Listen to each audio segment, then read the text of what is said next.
안녕하십니까. 전종희 목사입니다. 5월 13일 토요일 매일 성경 묵상입니다. 민수기 27장 12절로 23절입니다. 여호와께서 모세에게 이르시되 너는 이 아바림 산에 올라가서 내가 이스라엘 자손에게 준 땅을 바라보라. 본 후에는 너의 형 아론이 돌아간 것 같이 너도 조상에게로 돌아가리니 이는 신광야에서 회중이 분쟁할 때 너희가 내 명령을 거역하고 그 물가에서 내 거룩함을 그들의 목전에서 나타내지 아니하였음이니라. 이 물은 신광야 가데스의 무리바 물이니라. 모세가 여호와께 여짜와 이르되 여호와 모든 육체의 생명의 하나님이시여 원하건대 한 사람을 이 회중 위에 세워서 그로 그들 앞에 출입하며 그들을 인도하여 출입하게 하사 여호와의 회중이 목 잡는 양과 같이 되지 않게 하옵소서. 여호와께서 모세에게 이르시되 눈의 아들 여호수아는 그 안에 영이 머무는 자니 너는 데려다가 그에게 안수하고 그를 제사장 엘르아살과 온 회중 앞에 세우고 그들의 목전에서 그에게 위탁하여 너의 존귀를 그에게 돌려 이스라엘 자손의 온 회중을 그에게 복종하게 하라. 그는 제사장 엘르아살 앞에 설 것이요 엘르아살은 그를 위하여 우림의 판결로서 여호와 앞에 물을 것이며 그와 온 이스라엘 자손 곧 온 회중은 엘르아살의 말을 따라 나가며 들어올 것이니라. 모세가 여호와께서 자기에게 명령하신 대로 하여 여호수아를 데려다가 제사장 엘르아살과 온 회중 앞에 세우고 그에게 안수하여 위탁하되 여호와께서 모세에게 명령하신 대로 하였더라. 아멘. 네, 오늘은 모세에게조차라는 제목으로 묵상 나눔을 갖겠습니다. 모세에게조차 어떻다는 겁니까? 우리 하나님 여호와께서 모세에게조차 그가 하나님 앞에서 보인 그 삶, 그 모습, 그 행적에 대한 것들을 가지고 결산을 하시더라. 그래서 그가 애굽에서 종살이하던 이 백성을 불러내어 하나님이 주신다 약속했던 그 가나안 땅에 이 백성을 들여보는 데 있어서 하나님이 세우신 일꾼으로서 이 백성을 지도하고 지금까지 이끌어왔는데 이제 그의 할 일이 다해서 이제 하나님께서 쉬게 해주시려고 조상들처럼 이제 그들 가운데 안식하도록 그렇게 곧 취하실 작정입니다. 그러니 열심히 잘했다. 가서 쉬어라가 아니라 지난 온 시간 동안에 잘한 거 엄청 많죠.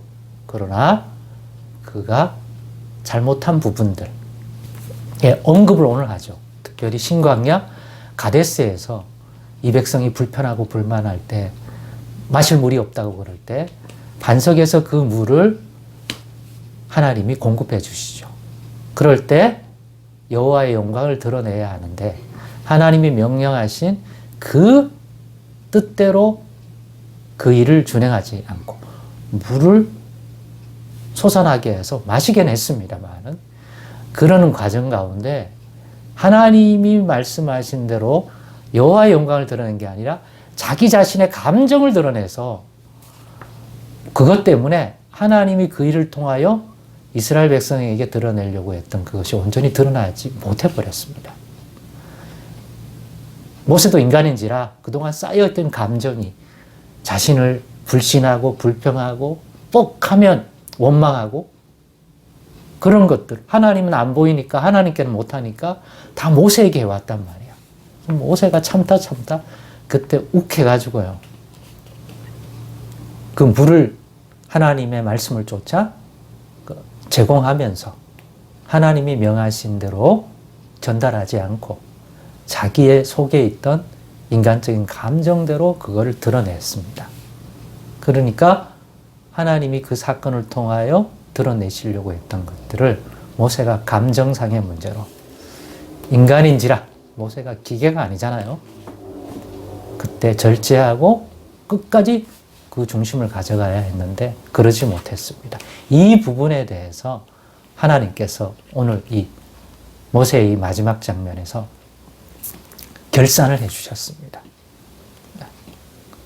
그것으로 인하여 더 이상은 모세가 그런 스트레스, 그런 짐, 이 백성과 하나님 사이에서 그걸 감당해 가기에는 한계가 있고 체력적인 것도 있고 기타 모든 것을 보았을 때 여기까지 했으면 됐다. 대신 이제 바톤은 여호수아, 모세의 시종이었던 여호수아를 이스라엘 가운데 세워 이제 이 백성을 가나안 땅에 들어 요단강 건너 가게 하는 리더로 세우겠다 하는 것까지가 오늘 본문이죠. 이런 걸 보면서 야, 모세조차 하나님이 그 보응된 평가를 하는구나. 그가 어떻게 이 길을, 이 직분을, 이 사역을 해왔는가 하는 부분들에 대해서 마지막에 평가를 해 주시는구나. 너가 이제 좀 한계가 되었다. 사람이니까 모세도. 그래서 앞으로의 이걸 하기에는 모세가 심리적인 거나 또 여러 가지 면에서 이제는 할 만큼 했다고 여호와께서 판단하셨습니다. 그렇기 때문에 모세에게조차 지금까지 해왔던 것들을 다 평가를 내려주셨습니다. 물론 이 부분의 평가가 모세 전체에 대한 평가가 아니에요. 이미 앞에서 모세에 대해서 이스라엘 백성들이 맘먹으려고 할 때 하나님께서 내리신 평가 있잖아요. 다르다. 같아 보이지만 다르다. 그래서 모세가 인간적으로 약간 평가절하하게 보이는 사건들, 이디오피아 여자를 받아들인 것부터 시작해서 있었지만 그때마다 하나님은 변론해 주셨습니다. 그렇다고 모세가 너희들하고 같은 게 아니다. 인간으로 같은지 모르지만 내가 모세를 세워 너희 가운데 행하게 한 이 일을 감당하는 모세는 너희와 너희에게서 구별된 자다.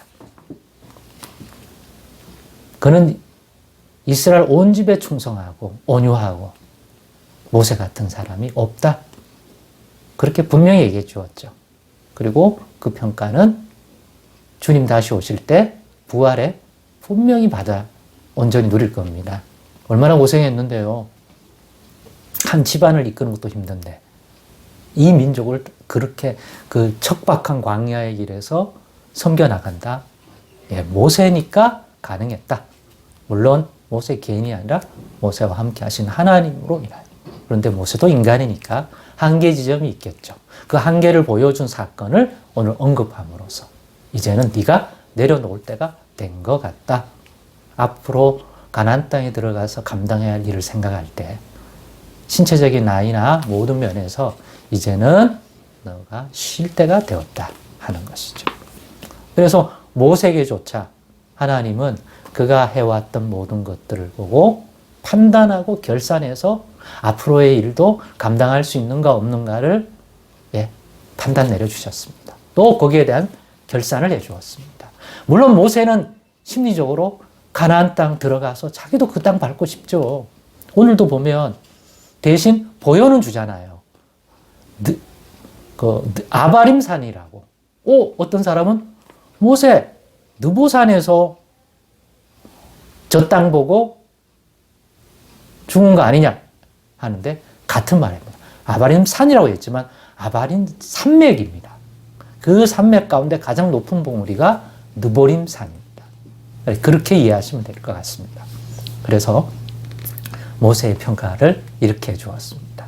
그렇다면 모세조차도 이렇게 디테일한 모든 것들을 가지고 그죠? 그의 공과 사를 평가하고 앞으로의 이 사역에 대한 것들도 적용해 주는 분이 우리 하나님이다. 세밀하신 분이요 의로우신 분이다. 우리도 모세에게조차 이랬습니다. 우리는 얼마나 하나님이 모든 면들을 다 재보시고 경중을 달아보시고 앞으로 맡길 어떤 일이나 그런 것에 대하여 감당할 수 있는 자인지 아닌지를 평가하겠습니까? 이것만 하겠습니까? 보응된 어떤 걸 하잖아요. 하나님이 예수 그리스도 안에서 주실 복들을 충분히 누려서 그 복을 받음으로 하나님의 영광을 드러낼 만한 인물인가 아닌가, 감당할 수 있는가 아닌가도 판단하실 것입니다. 그러니 우리 하나님이 누구신지 오늘 모세에게조차 이렇게 평가를 내리시고 또 적용을 하신 이 하나님이라면 여러분의, 저에게는, 우리에게는 어떤 평가를 내리시고 또 판단해 가시는 하나님인지 다시 한번 하나님에 대한 것들을 이해하시고 하나님께 더 쓰임받고 또 하나님이 복을 주실 만한 그러한 인생이 되려면 대충 하지 마시고 하나님이 누구신지, 어떤 인생에 복 주시는지 더 세밀하게 알아서 그 복을 받을 만한 그러한 인생으로 준비되어 가고 또 믿음 가운데 서 있으길 바랍니다. 그게 충분하다면 하나님이 판단하사 분명히 사용하실 것이며 또 거기에 합당한 것으로 이끌어 주실 것입니다. 오늘 이유도 말입니다. 기도하겠습니다. 하나님 감사합니다. 깨닫는 마음 더욱 주셔서 하나님을 알아가게 하시고 하나님의 손길 아래 끝까지 인도받아 살아가는 복을 누리게 하여 주옵소서. 예수 그리스도의 이름으로 기도드리옵나이다. 아멘.